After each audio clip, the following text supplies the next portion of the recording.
Bien, a Iván Gatondo tuvimos aquí la pasada semana, quedó en venir y es un hombre cumplidor. La pasada semana hablamos básicamente de la situación de Hong Kong que se mantiene todavía. Ayer precisamente los estudiantes pues bloquearon las clases, al inicio de las clases. Salió la información de que presente ahí detenidos más de 1.117 personas, todavía por las situaciones de desórdenes que hay, de manifestaciones de protesta. Pero hoy vamos a trasladarnos, si te parece, pues a un lugar más cercano, más próximo en el continente nuestro, donde tenemos, por ejemplo, por lo menos 2 casos de realmente difíciles. Uno, para mí son difíciles e igualmente difíciles los dos, lo que pasa es que uno tiene más relevancia que el otro. Uno es el caso de Venezuela y el otro es el caso de Nicaragua. Fíjate, en Venezuela se da una situación muy especial. Hay 2 gobiernos. Uno, lógicamente, tiene, en este caso, el apoyo de la Fuerza Armada, que es de Nicolás Maduro. El otro tiene el apoyo internacional de más de 50 países, aunque Maduro también tiene respaldo en cierta medida de China y también es más de Rusia que de China. Yo creo que los chinos esos son más discretos, ¿no? Entonces hay 2 gobiernos, pero no se acaba de resolver la situación. Dice que había un intento, en este caso de diálogo, no sé qué, debe ser 800.000 intentos de diálogo, en este caso promovido por Noruega, que se especializa en este tipo de gestiones, pero hasta ahora no se ha trascendido que hayan avanzado en lo absoluto. El otro caso en Nicaragua, y ahora recientemente se sumó también de Colombia, donde la gestión de paz pues, empezó a hacer agua, ¿no? ¿Cómo ves el cuadro en general? ¿Cómo tú crees que termine, primero por parte, cómo tú crees que termine lo de Venezuela? ¿Qué puedes resolver? Venezuela es la determinación geopolítica de Washington, Moscú y Pekín. Pekín porque las inversiones chinas sobre los 70.000 millones de dólares le han dado oxígeno al gobierno de Maduro. los militares. Pero Maduro es la cara. Es decir, el poder en Venezuela siempre ha pasado por los cuarteles. El hecho de que 14 ministerios sean dirigidos por militares, siempre en política hay que ver cómo se mueven los hilos. Es el modelo de Cuba, ¿no? Donde la economía fundamentalmente está manejada por militares también, por el estamento militar. Sí, es el estamento militar más organizado. Bueno, el asunto es que, por otro lado, Rusia.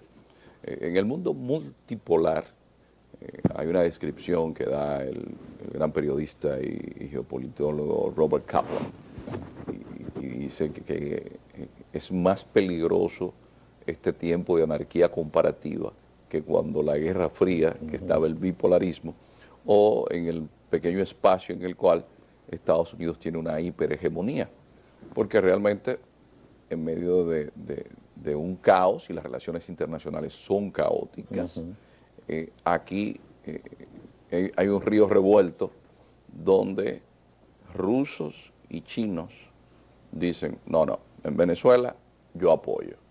Y de hecho, eso ha implicado que a pesar de que se nombrara un enviado especial como Elliot Abrams, a pesar de que se diga que Guaidó es presidente, pero tiene poder. Es como el cuento aquel del presidente... Tiene apoyo exterior, pero no tiene poder interno.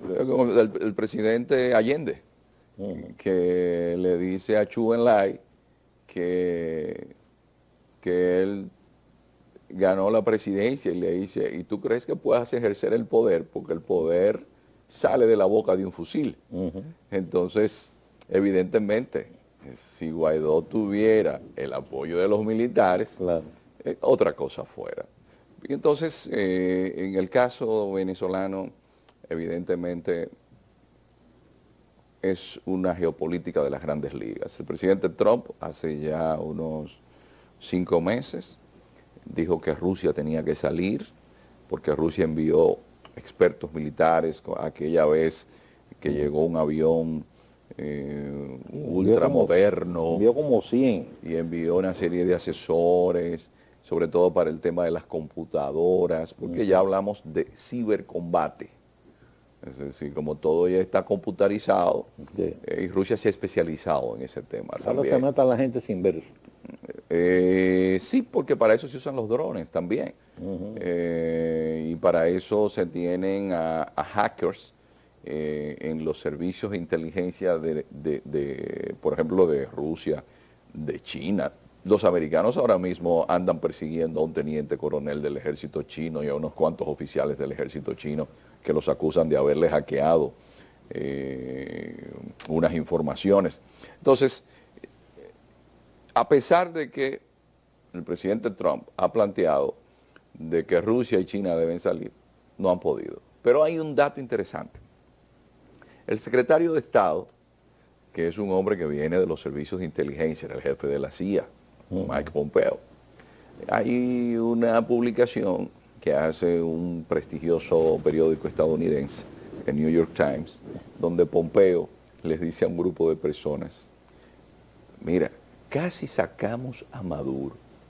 El problema es que esa oposición no hay forma de tú aglutinarla, de tú cohesionarla. Sí. Y dice Pompeo, y en Venezuela, el día que no esté Maduro, más de 100 Sí. creen que pueden ser los Es presidentes. un mosaico de Eso demuestra, y es algo que ya lo había referido su santidad el Papa Francisco en el momento en el cual le pidieron que fuese un interlocutor con el tema de Venezuela, sobre todo porque el número 2 del Vaticano, que es Parolini, había sido el nuncio papal en Venezuela. Y el Papa Francisco dijo, mire, es que la oposición ahí no se pone de acuerdo.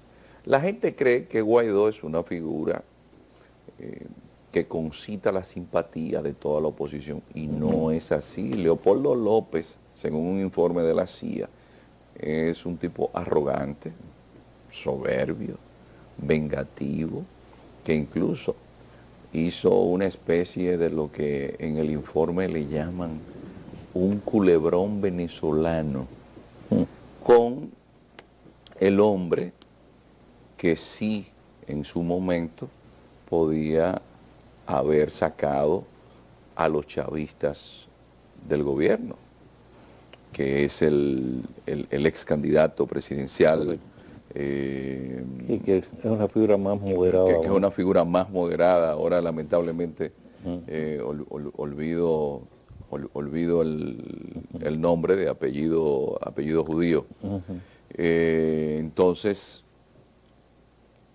el grupo de Guaidó, Voluntad Popular, es un pequeño grupo que por casualidad, a pesar de tener minoría en el Congreso, en lo que es la mesa de la unidad, que es el conjunto de partidos políticos que están buscando una salida a la situación en Venezuela,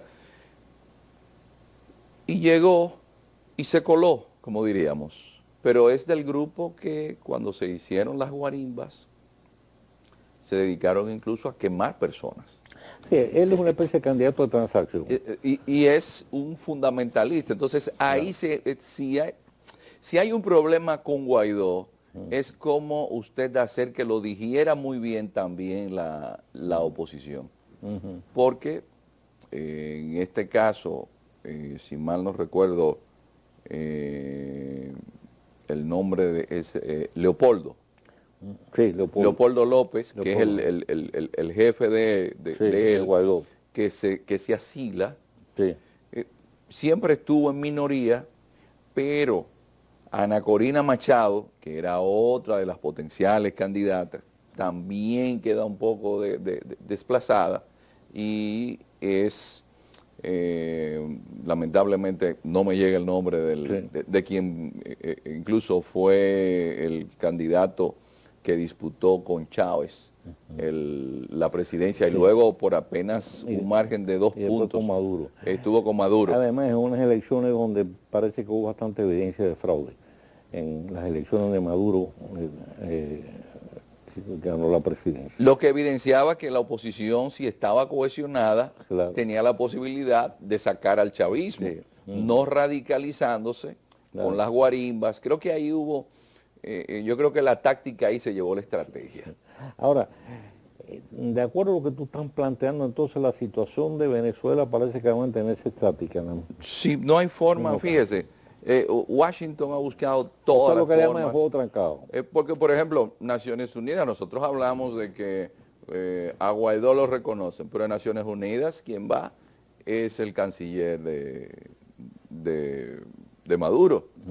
Nosotros supuestamente, bueno, nosotros rompimos relaciones con Venezuela, pero el embajador que está activo aquí es el que acreditó Maduro, porque dentro de la Convención de Viena de Derechos de Tratados, no hay forma de que él puedan estar acreditando. Es decir, se hace difícil la acreditación. Sí. Hay una serie de procedimientos, pero Guaidó no tiene ni un papel membrete. No. Es decir, Guaidó cuenta con el apoyo de Estados Unidos, que puede... Eso es lo que llaman en ajedrez, llaman el sub-one. O sea, el juego se trancó, son las mismas posiciones, le deja acá al rey, el rey se cubre, vuelvo otra vez, y vuelvo a darle, y así puede pasar el juego completo y no hay decisión. Entonces se mantiene esa situación estática, ¿no? Entonces me hace que la impresión es que va a seguir estática en Venezuela. ¿Hasta cuándo? Y hasta, no sé. Pero fíjense todo el tiempo que hemos venido hablando de la situación de Venezuela y pensando que ya Maduro no iba a estar en el gobierno. Y fíjese por dónde vamos. Claro. ¿Qué le indica esto? Que Venezuela es un juego de alta política en la geopolítica. Valga la redundancia. Se estuvo comentando en estos días precisamente que había una especie de negociación con Washington,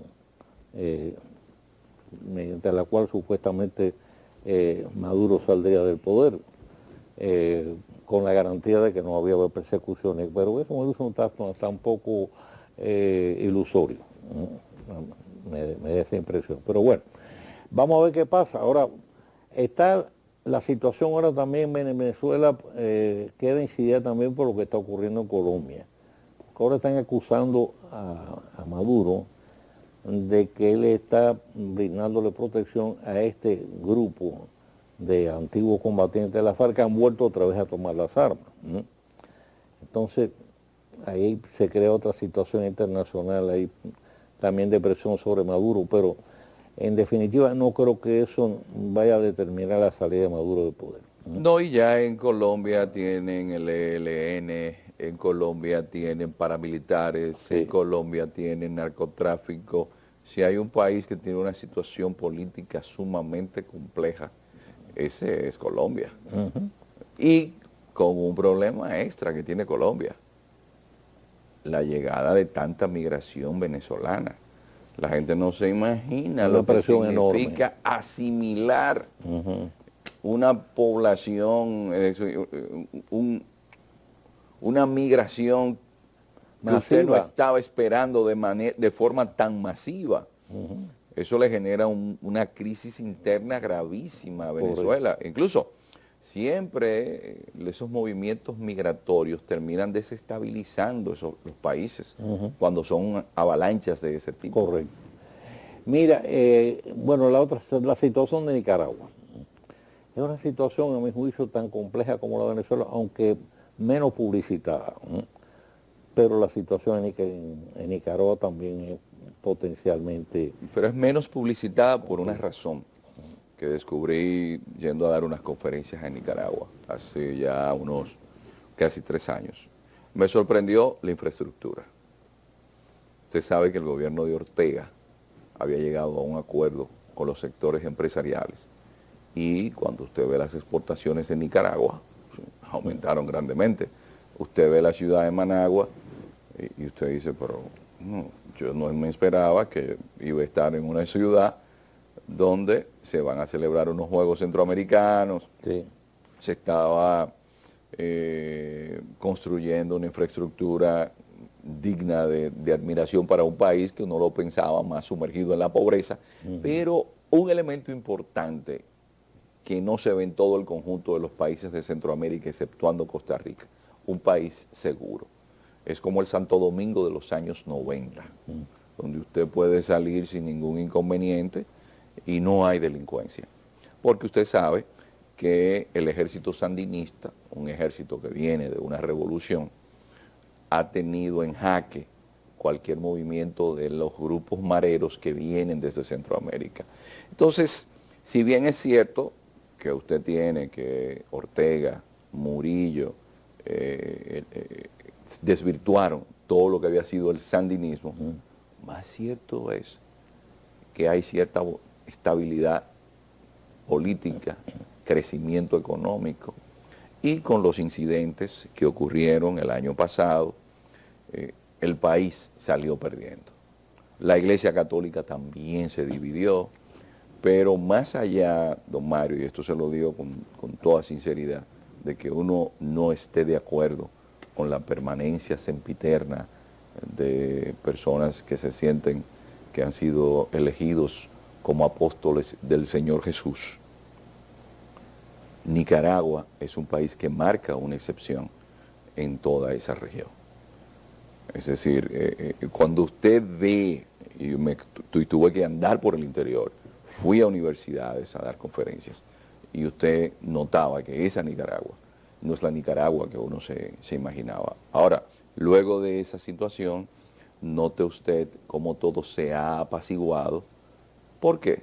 Porque el gobierno nicaragüense, recordemos que está manejado por un zorro de la política, que es la diferencia cuando usted tiene a alguien que es un novato en la política, y los sectores empresariales han cedido y han dicho, bueno, ¿qué me conviene más a mí? ¿Hacer negocios o que el país esté en un caos? La situación en Nicaragua se puso muy difícil y la experiencia histórica de cada país cuenta. Nicaragua vivió una revolución donde difícilmente usted no encuentre una familia donde no hay un muerto o haya alguien que esté herido por una situación de violencia. Entonces, esa parte histórica es fundamental en la geopolítica, porque los pueblos se comportan dependiendo el pasado que han tenido. Por eso es que las características de las revoluciones en cada país son distintas. Usted no puede nunca confundir a los Estados Unidos con otro espacio geográfico cuando los colonos que se independizan en Estados Unidos son calvinistas, que vienen con un sentido manifiesto, liberándose de una metrópolis como Inglaterra, le van a dar lo que le dieron, un país que, como decía Max Weber, tiene una ética protestante y que siente que ha sido elegido por el Señor y que tiene una visión de la necesidad de una bondad colectiva. Y eso es lo que ha hecho Estados Unidos grande. Fíjese usted el idealismo americano en ese sentido. Es tan grande el idealismo americano que Samuel Huntington decía, pero que un asunto es ser un país que siempre tuvo fronteras protegidas y ser un país que ha crecido y después pensar que como imperio lo que tenemos como doctrina lo podemos aplicar en el mundo entero. Correcto. Y hace un informe sobre Vietnam y dice, no, pero es que en Vietnam nosotros no vamos a establecer una democracia. Es más, ese gran pensador que fue Huntington, amigo de Brzezinski, que Brzezinski lo lleva para que Carter aplique la doctrina de los derechos humanos, se buscó la enemistad del mundo entero cuando dijo, señores, lo que viene es un choque de civilizaciones, y en Estados Unidos lo criticaron, y él decía, es que no estamos viendo de que los valores nuestros no son universales. Los chinos tienen una forma de ver el mundo, los musulmanes otra forma de ver el mundo, y entonces eso es lo que sucede, que bien lo resume ese gran pensador político Azorín, cuando Azorín decía, señores, es que cada pueblo está determinado por su historia y su geografía, y esa es la situación de Nicaragua. Nicaragua ha llegado al punto donde se encuentra en este momento, porque evidentemente de la historia que tiene y su élite, que vieron los desórdenes que se armaron, usted sabe que cuando hay una insurrección, no se sabe dónde eso puede terminar. Y hay un asunto importante. y eso está estudiado, donde está emergiendo una clase media.